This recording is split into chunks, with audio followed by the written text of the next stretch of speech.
Sergio Perez crashed out of FP2 on Friday afternoon, hitting the barriers with fewer than 10 minutes remaining.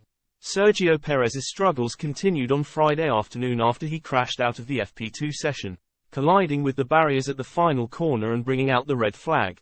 The Mexican driver was sitting clear of his Red Bull teammate Max Verstappen in the timing sheets heading into the final 10 minutes of the session when he lost control of his career coming out of the final corner. This is the latest slip-up from Checo, who will be having nightmares thinking back to his practice crash ahead of the Hungarian Grand Prix prior to the summer break. Perez has endured a miserable season thus far, and this incident, while not causing major damage to his RB19, will pile more pressure onto his shoulders heading into qualifying and the Grand Prix on Sunday. Red Bull team principal Christian Horner was visibly frustrated by the crash, struggling to contain his disbelief as the marshals red flagged the session with fewer than 10 minutes left on the clock.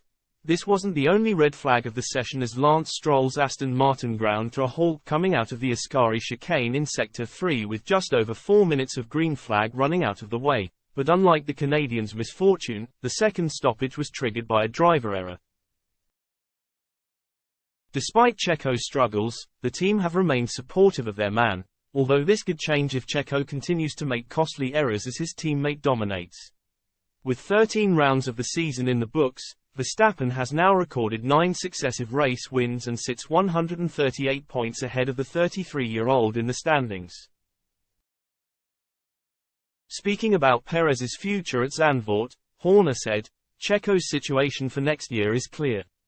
He's a Red Bull racing driver, we have an agreement with him. Irrelevant of agreements, we're pleased with the job that he's doing. You saw his drive today, he was unlucky with the pit lane speed limiter. He's second in the World Championship.